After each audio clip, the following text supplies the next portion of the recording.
India ഒരു ജനാധിപത്യ മതേതര റിപ്പബ്ലിക്കായിട്ട് ഏതാണ്ട് 76 വർഷം പൂർത്തീകരിച്ചിട്ടുണ്ട്.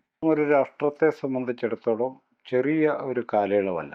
ഈ കാലയളവിനുള്ളിൽ ഇന്ത്യയിലെ ജനങ്ങളുടെ ക്ഷേമം ഉറപ്പുവരുത്തുവാനും ഇന്ത്യയുടെ പുരോഗതി ഉറപ്പുവരുത്തുവാനും ഉള്ള കാലയളവ് നമ്മൾ പിന്നിടുകയാണ്. പക്ഷെ നമ്മൾ തിരിഞ്ഞു നോക്കുമ്പോൾ ഇന്ന് ഇന്ത്യയിലെ ജനങ്ങളുടെ ജീവിതാവസ്ഥ തിരിഞ്ഞു നോക്കുമ്പോൾ പല കാര്യങ്ങളിലും ഇന്ത്യക്ക് അവകാശപ്പെടാൻ പല നേട്ടങ്ങളും ഉണ്ടെങ്കിലും വ്യാപകമായ ബഹുജനങ്ങളുടെ ജീവിതത്തിൽ, അവരുടെ വരുമാനത്തിൽ, സുരക്ഷിതത്വത്തിൽ, നിയമപരിരക്ഷയിൽ ഒക്കെ ഇപ്പോഴും രാഷ്ട്രത്തിന് പൂർണ്ണമായും അതിൻ്റെ വാഗ്ദാനം പാലിക്കാൻ കഴിഞ്ഞിട്ടില്ല എന്നൊരു വസ്തുത നമ്മുടെ മുന്നിലുണ്ട്. ഇത് കഴിയാതിരിക്കുന്നത് ഇന്ത്യക്കകത്ത് കഴിഞ്ഞ 75 വർഷമായി നിലനിൽക്കുന്ന അധികാരത്തിൻ്റെ ചില പ്രത്യേകതകൾ കൊണ്ടുകൂടിയാണ്. അധികാരം എപ്പോഴും സമ്പത്തുള്ളവരുടെയും സ്വാധീനമുള്ളവരുടെയും ആയ ഒരു ചെറിയ വിഭാഗത്തിൽ കേന്ദ്രീകരിക്കുകയും രാഷ്ട്രത്തിൻ്റെ തീരുമാനങ്ങൾ അവരിലൂടെ മാത്രം ഉണ്ടാവുകയും ചെയ്യുന്ന ഒരു സ്ഥിതിവിശേഷം ഇന്ത്യക്കകത്തുണ്ട്. എന്നാൽ ഇന്ത്യൻ ഭരണഘടനയാവട്ടെ ഇന്ത്യയിലെ മുഴുവൻ ജനങ്ങളെയും എങ്ങനെ ഒരു രാഷ്ട്രത്തിന് ക്ഷേമത്തിലേക്ക് കൊണ്ടുവരാൻ കഴിയുമെന്നുള്ളതിൻ്റെ വളരെ വ്യക്തമായ ഒരു മാർഗരേഖയാണ്. അതിൽ പല വകുപ്പുകളിലായി ഇന്ത്യ ഒരു ഡൈവേഴ്സിഫൈഡ് ആയിട്ടുള്ള വ്യത്യസ്ത ജനവിഭാഗങ്ങൾ താമസിക്കുന്ന, അത് മതവിഭാഗങ്ങളാകാം, സാമുദായിക വിഭാഗങ്ങളാകാം, ഭാഷാന്യൂനപക്ഷങ്ങളാവാം, ലൈംഗിക വ്യത്യസ്തതകളാവാം, ഇങ്ങനെ പലതരത്തിലുള്ള ഡൈവേഴ്സിറ്റി നിലനിൽക്കുന്ന സമൂഹത്തിനകത്ത് ഇവരെ മുഴുവനും പ്രതിനിധാനം ചെയ്യുവാനും ഉൾക്കൊള്ളാനും കഴിയുന്ന ഒരു ജനാധിപത്യ വ്യവസ്ഥയെയാണ്, അതിൻ്റെ മൂല്യത്തെയാണ് ഇന്ത്യൻ ഭരണഘടന മുന്നോട്ട് വെക്കുന്നത്. ആ മൂല്യത്തെ വികസിപ്പിക്കുന്നതിനും നിലനിർത്തുന്നതിനും ഇന്ത്യൻ ഭരണഘടന മുന്നോട്ട് വെക്കുന്ന ജസ്റ്റിസിനെ, നീതിയെ ജനങ്ങൾക്കിടയിൽ ഉറപ്പാക്കുന്നതിനും നമ്മുടെ ഭരണാധികാരികൾക്ക് കഴിഞ്ഞിട്ടില്ല എന്നതാണ് നാം പഠിക്കേണ്ട ഒന്നാമത്തെ പാഠം.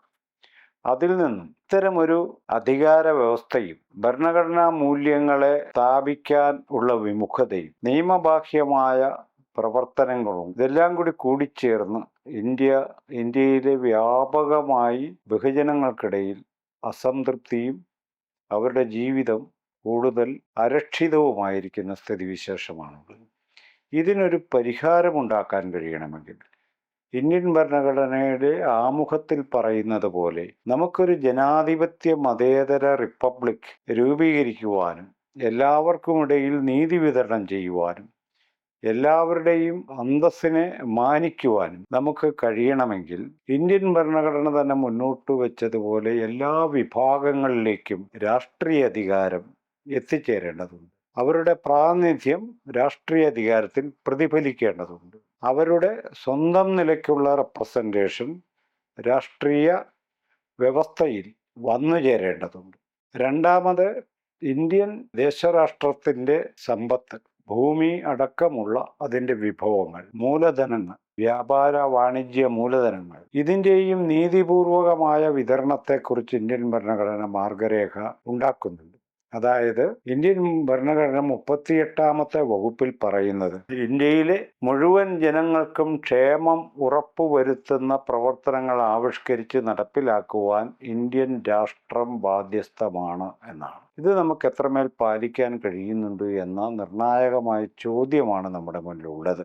അപ്പോൾ ഈ 76ാമത്തെ വർഷത്തിൽ നമ്മൾ കാര്യങ്ങളെ വസ്തുതാപരമായി മനസ്സിലാക്കേണ്ടതുണ്ട്. ഇന്ത്യൻ ദേശരാഷ്ട്രം കൈവരിച്ച ഒരു നേട്ടത്തെയും ചെറുതായി കണ്ടുകൊണ്ടല്ല ഇത് പറയുന്നത്. മറിച്ച് ഇനിയും പൂർത്തീകരിക്കാൻ വളരെ വലിയ ദൗത്യങ്ങൾ നമ്മുടെ മുന്നിലുണ്ട്. അത് ഏറ്റെടുക്കാൻ നമുക്ക് കഴിയണമെങ്കിൽ ഇന്ത്യൻ ഭരണഘടനയുടെ മാർഗരേഖ നമുക്കൊരു കൈവിളക്കായി അംഗീകരിക്കാൻ കഴിയണം.